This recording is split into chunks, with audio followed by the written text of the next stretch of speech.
मीनाक्षी शर्मा नाम की एक महिला सिपाही जो पिछले 2-3 दिनों से सोशल मीडिया पर सबसे ज्यादा चर्चा का विषय बनी हुई है। उसके कहानियों को सुनाते हुए कोई बताता है कि 9 थाना प्रभारी, इंस्पेक्टर और सिपाहियों के साथ उसका रिश्ता रहा, तो कोई कहता है कि इसकी संख्या दर्जनों में है। वो महिला सिपाही जिसके चक्कर में लोग कहानियां सुना रहे हैं कि थाने के अंदर सिपाहियों के द्वारा एक दूसरे के ऊपर गोली चला दी गई, उन्होंने एक दूसरे पर फायरिंग कर दी, थाने में गोली चल गई। एक महिला सिपाही जिसके कारण एसएचओ इस दुनिया को छोड़कर चले जाते हैं, और वो कैसे ब्लैकमेल करती थी, कैसे सिस्टम के अंदर रहकर जो अधिकारी होते थे, जो थाना प्रभारी होते थे, उनको फंसाती थी, और सिपाही हो करके भी उसका रुतबा किसी थाना प्रभारी से कम नहीं होता था, वो थानेदार बनी रहती थी। हमने सोचा कि मीनाक्षी शर्मा की कहानी जरा बताई जाए, क्योंकि ये कहानी सिर्फ जानने के लिए नहीं है, बल्कि ये समझने का एक तरीका है कि वाकई में सिस्टम में जो लोग बैठे हैं वो लोग भी कैसे सिस्टम के अंदर रहने वाले लोगों से ही ब्लैकमेल होते रहते हैं, और उनके साथ क्या कुछ हो सकता है। सारी कहानी आपको बताएंगे। मीनाक्षी शर्मा और जो एसएचओ इस दुनिया को छोड़कर गए हैं, जिनके बारे में बड़ी चर्चाएं हैं, सब कुछ पर चर्चा करेंगे। लेकिन आगे बातचीत करने से पहले हमारा नमस्कार स्वीकार करिए। हमारा नाम मोहित कुमार सिंह है। एसएचओ अरुण कुमार राय वो चर्चा का विषय इसलिए बने हुए हैं क्योंकि उन्होंने अपनी ही सर्विस रिवॉल्वर से खुद के जीवन लीला को समाप्त कर लिया। नाम आया मीनाक्षी शर्मा नाम की एक सिपाही का। अब मीनाक्षी शर्मा का नाम क्यों आया, अब जरा इस कहानी को समझिए। बताया जाता है कि मीनाक्षी शर्मा की शादी तय थी। उसकी शादी जनवरी में होने वाली थी, जनवरी 2026 में। वो 25 लाख रुपए का डिमांड इसके लिए एसएचओ अरुण कुमार राय से कर रही थी। अरुण कुमार राय ने आईफोन दिलाया था, हार दिलाया था, सब कुछ दिलाया था, लेकिन फिर भी इन तमाम चीजों को लेकर के लड़ाई झगड़े और मनमुटाव चल रहा था। मीनाक्षी शर्मा का कुछ दिनों पहले बर्थडे था, तो वो अपना बर्थडे अरुण कुमार राय जो एसएचओ थे उनके साथ ना मनाकर अपने घर पर जाकर किसी और के साथ मनाती है। अरुण कुमार राय को इस बात का बुरा लगा। इसी के बाद दोनों में बहस हुई, दोनों में कहा सुनी हुई। अरुण कुमार राय ने गुस्से में कहा कि अपने आप को खत्म कर लूंगा। मीनाक्षी शर्मा ने कहा कि कर लो, और अरुण ने करके दिखा दिया। इसके बाद मीनाक्षी शर्मा की कहानियां सोशल मीडिया पर तैरने लगी। यह मामला कितना गंभीर है आप इसका अंदाजा इस बात से लगाइए कि उत्तर प्रदेश की सरकार ने एसआईटी का गठन किया है कि मीनाक्षी शर्मा के जो कांड रहे हैं, कारनामे रहे हैं, इसकी वाकई में पूरी जानकारी निकाली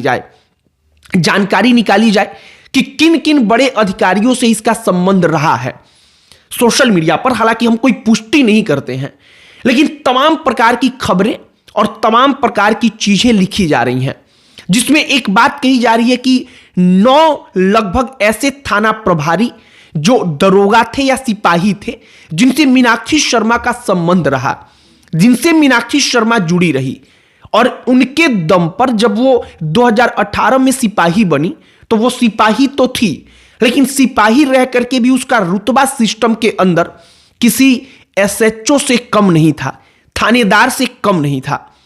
जब ये मामला पूरा का पूरा सुर्खियों में आया तो जो मीनाक्षी शर्मा नाम की वो महिला सिपाही है उसको गिरफ्तार किया गया।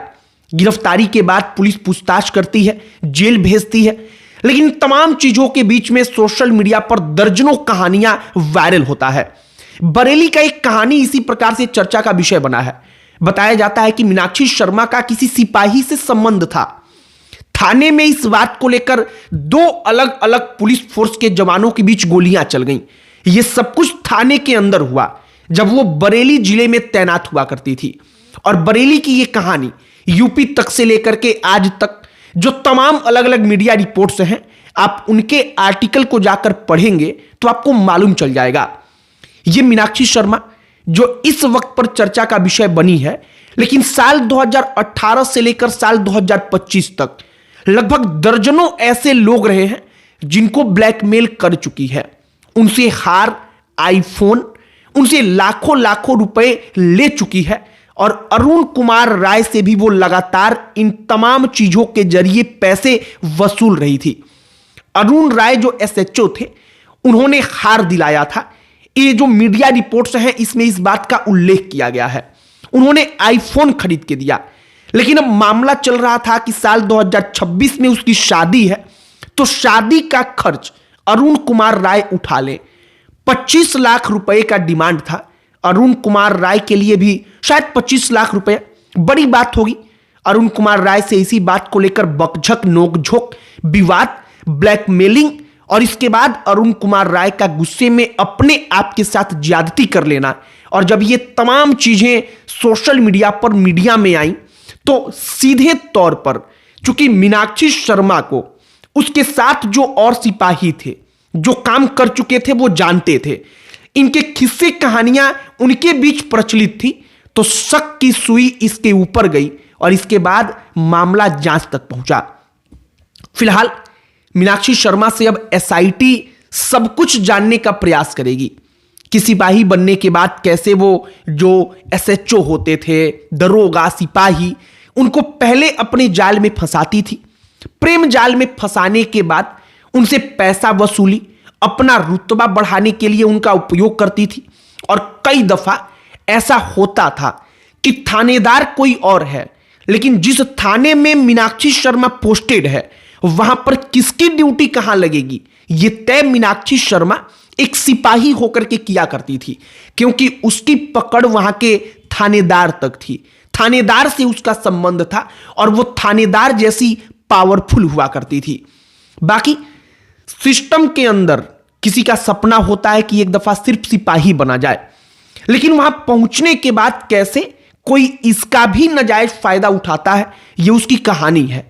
हो सकता है कि ऐसी कई सारी कहानियां हो, लेकिन एक कहानी हमारे सामने आई है, प्रचलित है, सोशल मीडिया पर इस वक्त पर फिलहाल सबसे अधिक चर्चा का विषय बनी है।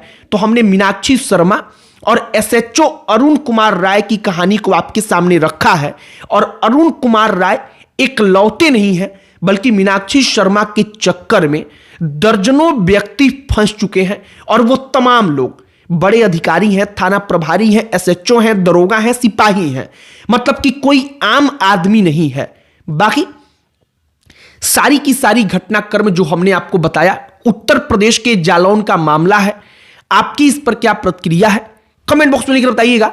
सोशल मीडिया पर हो सकता है कि आपने भी इसके बारे में पढ़ा होगा तो उसे भी लिख करके बताइएगा। बाकी अन्य कोई टॉपिक जिस पर आप चाहते हो कि हम वीडियो बनाएं कमेंट बॉक्स में लिखकर बताइएगा। बाकी इस वीडियो को यहीं पर समाप्त करते हैं। अंत में हमारा परिचय, हमारा नाम मोहित कुमार सिंह है। बहुत बहुत धन्यवाद।